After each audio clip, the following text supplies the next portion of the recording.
Children's day, குழந்தைகள் தினம். அப்போ இன்றைக்கி நம்ம குழந்தைகளுக்கான உடல் நலத்தை பற்றி பார்க்கலாம்.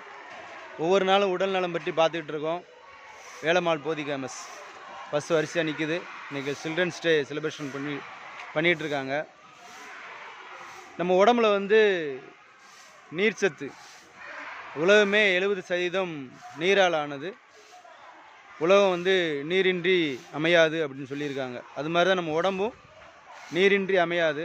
எந்த அளவுக்கு நம்ம உடம்புல நீர்ச்சத்து இருக்கணும்.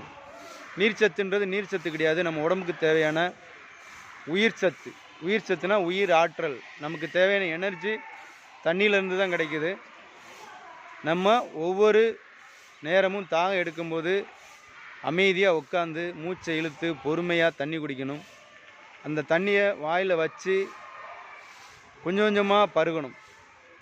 இதை குழந்தைகளுக்கு நம்ம சொல்லிக் கொடுக்கணும். அண்ணாக்க கடகடன்னு குடிக்கக்கூடாது தண்ணியை.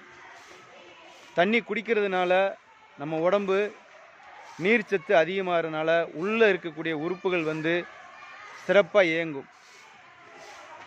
அது மாதிரி நம்ம உணவுலையும் பார்த்திங்கன்னா உயிராற்றல் நுட்பமான முறையில் நமக்கு கிடைக்குது. அதுக்கு நம்ம என்ன செய்யணும் அப்படின்னா, நம்ம சாப்பிட்ற சாப்பாட்டில் நீர்ச்சத்து அதிகம் உள்ள காய்கறிகள் எடுத்துக்கிடணும், பழங்கள் எடுத்துக்கிடணும். அடுத்ததாக அதை குழந்தைகளுக்கு நம்ம சொல்லிக் கொடுக்கணும். காய்கறி சாப்பிட்றது, கீரைகள் சாப்பிட்றது, பழங்கள் சாப்பிட்றத நம்ம ப்ரொமோட் பண்ணணும். ரெண்டாவதாக பார்த்திங்க அப்படின்னா, அந்த மாதிரி வறுத்த பொரித்த உணவில் முடிஞ்ச வரைக்கும் குழந்தைகளுக்கு கொடுக்கறத தவிர்க்கலாம்.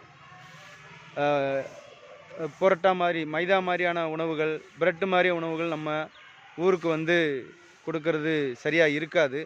நம்ம உடம்பும் பார்த்திங்க அப்படின்னா அதை எடுக்கிறதுக்கு ரொம்ப சிரமப்படும். அது செரிமானம் பண்ணுறதுக்கு சிரமப்படும். அப்போ குழந்தைகளுக்கு எந்த அளவுக்கு அது சிரமமாக இருக்கும். அதிக பிஸ்கட் கொடுக்கறதுனால அதுக்கு பிஸ்கட்டுமே தவிர்க்கலாம். அடுத்தது பார்த்தோம் அப்படின்னம்னா, நம்ம உடம்பு 3 விதமாக சொல்லியிருந்தோம். நீர், காற்று. அது பார்த்திங்கன்னா உணவுலேருந்து நமக்கு ஆற்றல் கிடைக்கணும். 4வது ஆற்றல் பார்த்திங்கன்னா ஸ்கின், தோல். நம்ம ஸ்கின், உடம்புல இருக்க தோல் மூலியமாக தான் நமக்கு எனர்ஜி உள்ளே போகுது. அந்த ஸ்கின் எப்படி இருக்கணும் அப்படின்னம்னா, நல்ல ஈரப்பதமாக இருக்கணும். அதுக்கு தினமும் 2 வேளை குளிக்கணும். நம்ம குழந்தைகளை 2 வேளை குளிக்க வைக்கணும். காலையில் ஒரு வேளை, இரவு ஒரு வேளை குளிக்க வச்சுட்டு தலைக்கு குளிக்கணும். குளிக்கிறதுனா தலைக்கு குளிக்கிறது, பொறுமையாக குளிக்கணும். அது மாதிரி எண்ணெய் மாதிரியான இதை உணவுகளை ரொம்ப தவிர்க்கணும். நம்ம உடம்பு வறண்டு போயிருக்கு, தோல் வறண்டு போயிருக்கு அப்படின்னா நீர்ச்சத்து கம்மியாக இருக்குது அப்படின்னு அர்த்தம். இந்த மாதிரி விஷயங்களை நம்ம பராமரிக்கிறதுல கவனம் கொடுக்கணும்.